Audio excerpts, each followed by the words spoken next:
The Cincinnati Bengals as an organization wants us to believe that despite all the fireworks and flames going off inside the building, that there's nothing to see here. At odds with both their top edge rushers over contracts, they went out and paid a premium to make their star quarterback happy. So with an extremely noisy offseason, what will the outlook for the 2025 Cincinnati Bengals look like? Let's get into it.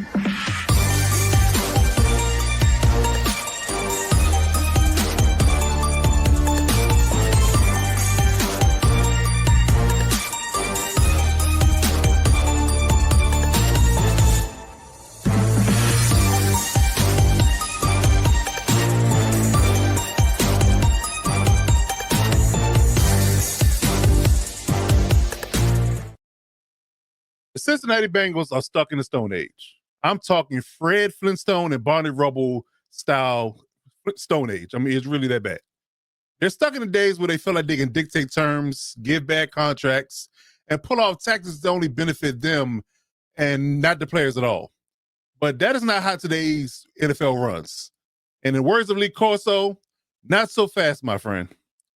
The Bengals front office just might put the dis in dysfunction. So riddle me this. You're coming off one of the worst statistical defensive seasons you've had in the Joe Burrow era. You fire your defense coordinator. Then you go out and spend all your time and money on offense. Then you decide to piss off your two best edge rushers who you sorely need because you're horrifically bad on the defensive side of the ball and you're bad from a defensive side personnel perspective as a whole. So again, you decide to be stubbornly cheap and surly despite all that. So, but you want Joe Burrow to believe that you're trying to compete and get back to the Super Bowl. I beg to differ.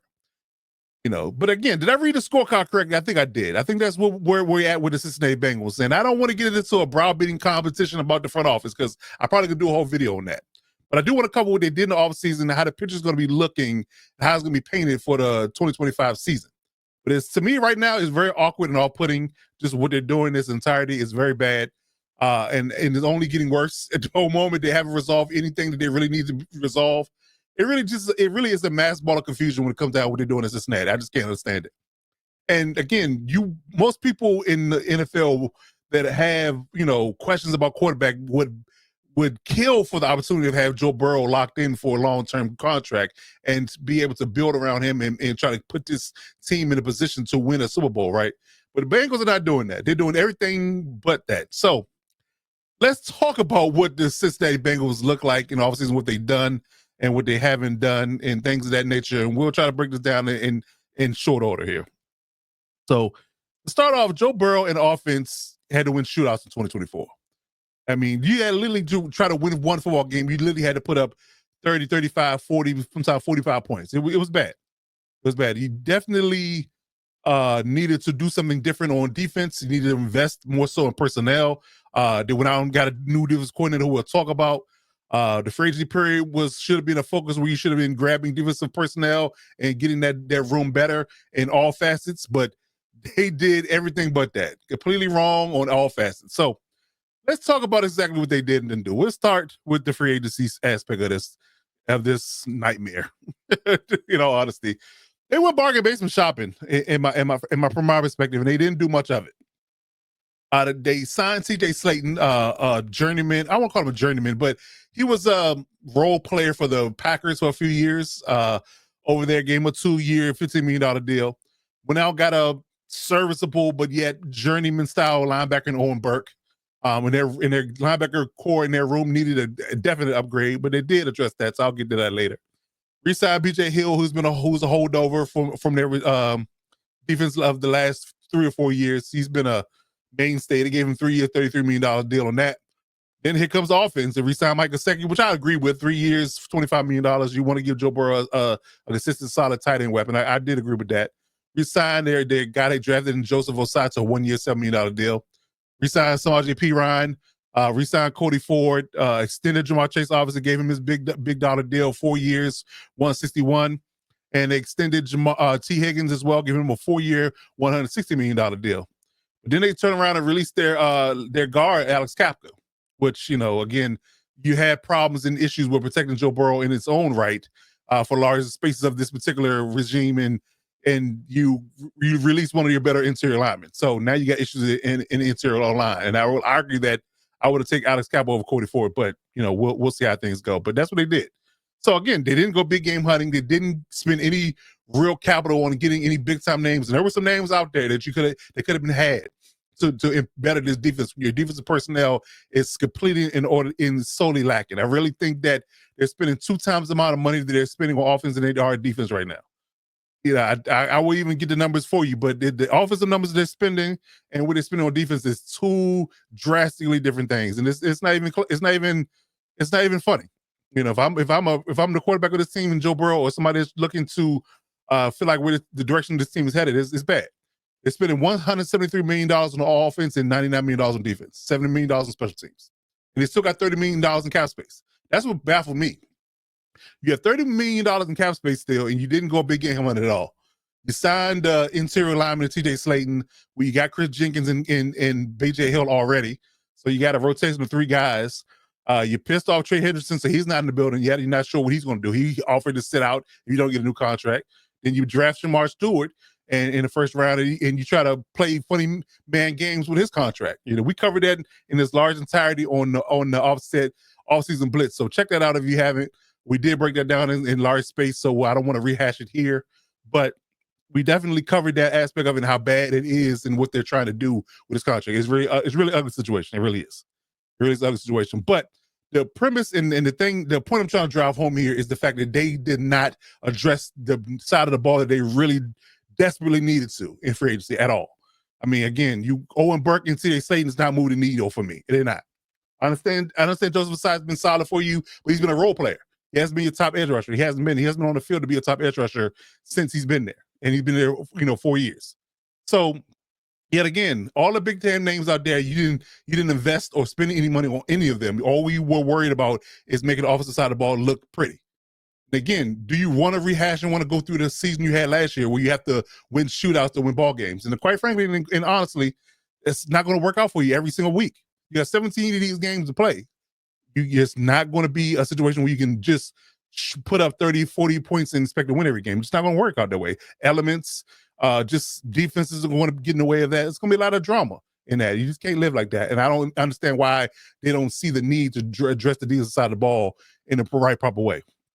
But let's get into the draft and let's see what they did there as we continue on here. So we're looking at a perspective that they did, half and half. They at least do that. It half and half it with the defensive side of the ball and offense. So again, talking about Shamar Stewart, first round draft pick 17 overall, edge rusher to go along with Trey Hendrickson. You thought that would be a nice duo, but guess what? He's unsigned.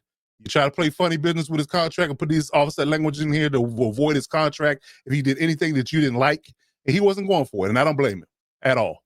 So he's there as a draft pick, but he's unsigned. Demetrius Knight Jr., the linebacker, who I was high on out of the draft, was a good pick. But yet again, I think he's unsigned because he don't like the language that they're trying to put in their contract as well. So that's a problem.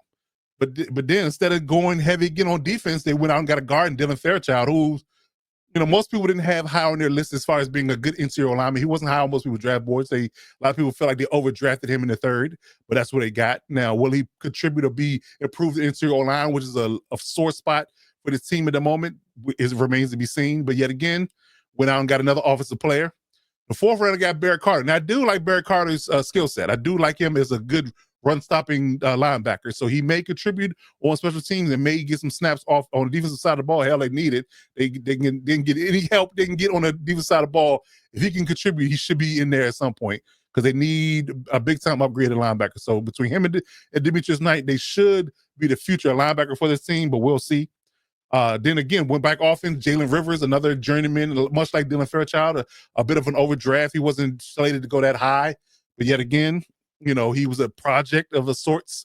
And with having Arminius Mims and Orlando Franklin and him playing tackle, the idea of him playing tackle, it may not be in the cards. He may move to the interior as a project to be built up and to be the future of this interior line when the other guys age out. Maybe, maybe not. But again, the 5th round pick, so you never really know. It could go either way.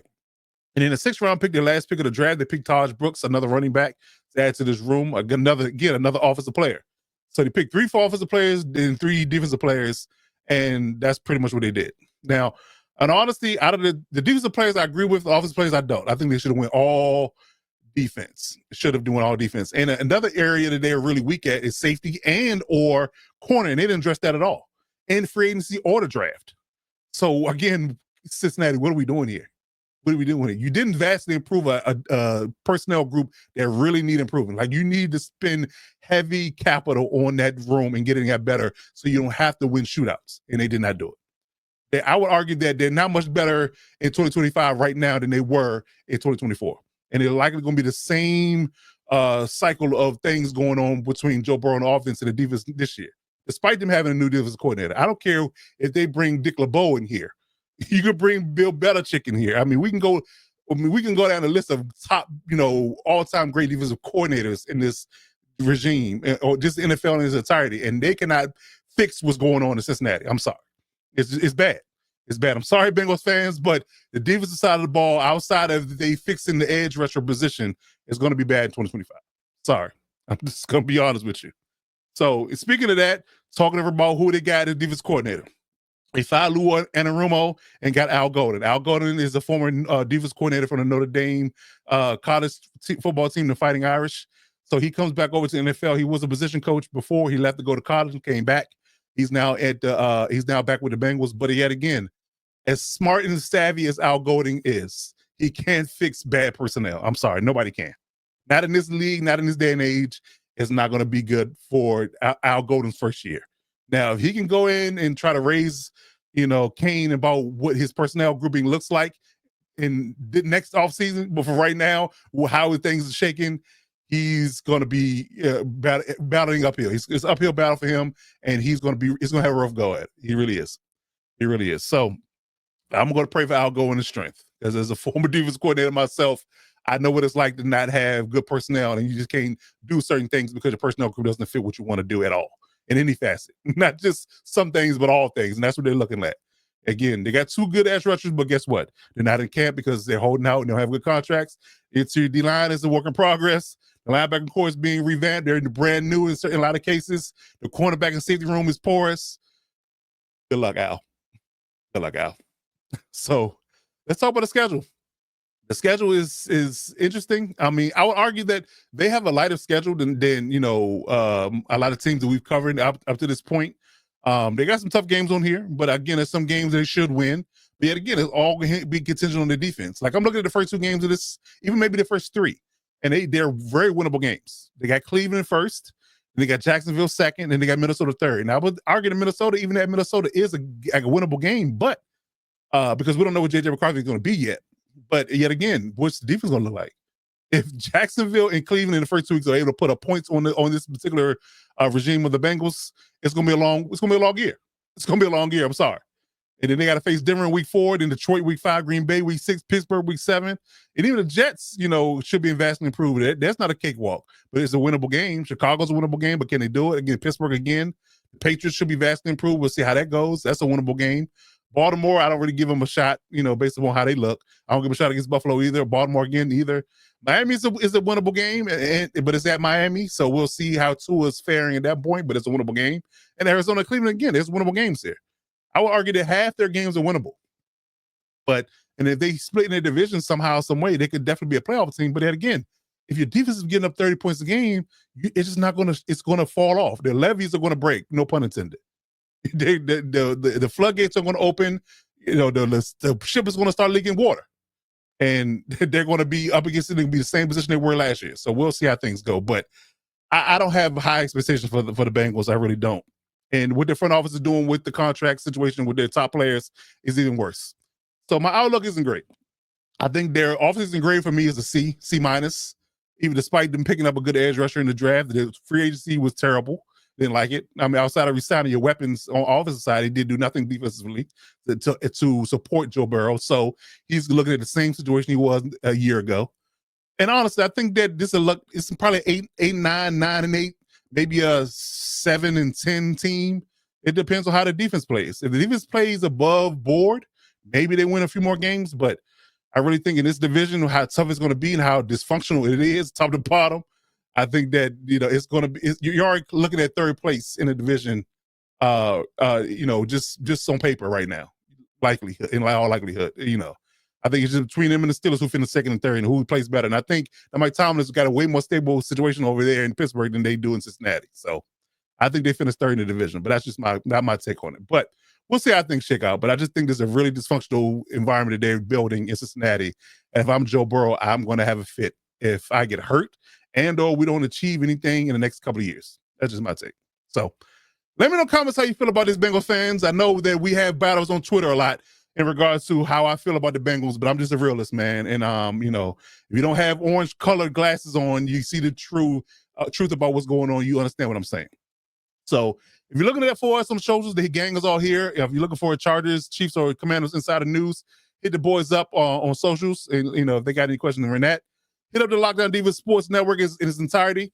Here's all our social medias. And please hit that subscribe button to the YouTube channel to help us boost our algorithm, help us boost our viewership, and help the YouTube algorithm push our video out to higher heights. We appreciate that as always. So hit us up, drop us a line if you have any comments that you want to talk about personally.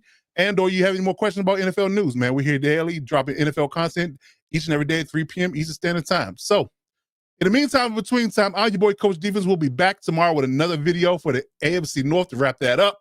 And as always, man, you got to do one thing and one thing well. Step up and lock it down.